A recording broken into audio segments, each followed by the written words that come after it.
বা হচ্ছে গার্মেন্টস কোনো কর্মী এগুলা আসলে মানুষকে ছোট করা। তা আমি তো এগুলা মানে কি বলবো, বলার মতো কিছু নাই। এখন আহির আলম ভাইয়ের হাত ধরে যদি আপনাদের মিডিয়া জগতে কাজ করতে পারি, এর জন্য আর কি। এর আগে কোনো মিউজিক ভিডিও বা কোনো সিনেমা না, করেছেন? এর আগে করা হয় নাই, বাট হিরো আলম ভাইয়ের দ্বারা হচ্ছে কিছু একটা করবো আর কি মিডিয়াতে, এই জন্য আসা হয়েছে। আচ্ছা, হিরো আলম ভাইয়ের কাছে কি আপনি কোনো, অনেকে তো অভিযোগ করে যে হিরো আলমের কাছে যেই আসে অফারের মাধ্যমে আসে, এখন আপনাকে আমি কোনো তো অফার দিয়েছে? এগুলা ওইরকম শুনি নাই বা আমি দেখিও নাই।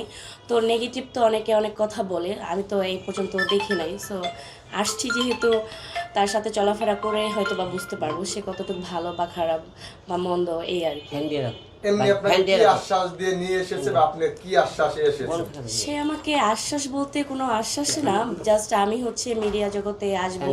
এখন হিরো আলমের ভাইয়ের দ্বারা যদি মিডিয়া জগতে যদি আমার রানিং হয়, এর জন্য আসা। সে কোনো আশ্বাসের প্রতিশ্রুতিতে না, বাট আমি আসছি এই আর কি।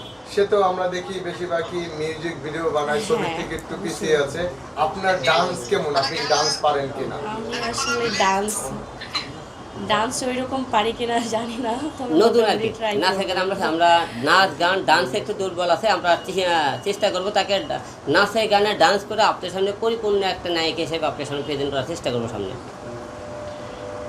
আলম ভাই, এই যে নায়িকা তো এসেছে, আপনি নায়িকা বানাইতে চাচ্ছেন আর কি, হয়তো আগে মিউজিক ভিডিও করেন, এখন যেহেতু বললো, তাকে নিয়ে আপনি কি মনে করছেন? আজকে তো দেখলেন, পারবে সে আপনার সাথে? না, তার সাথে অনেক দিন ধরে যোগাযোগ কথাবার্তা হয়, আজকে নতুন না।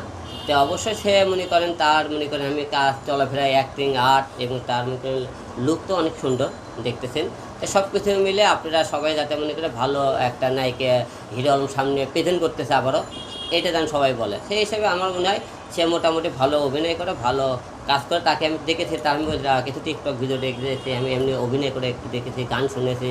তো এই যে মোটামুটি ভালো, তার কণ্ঠও ভালো। তো সব মিলে আমি আশা রাখতে চাই দর্শক হিরো আলম থেকে নতুন কিছু নায়িকা চাই, তো এই নায়িকার নতুন কিছু আপনাদেরকে উপহার দেবে।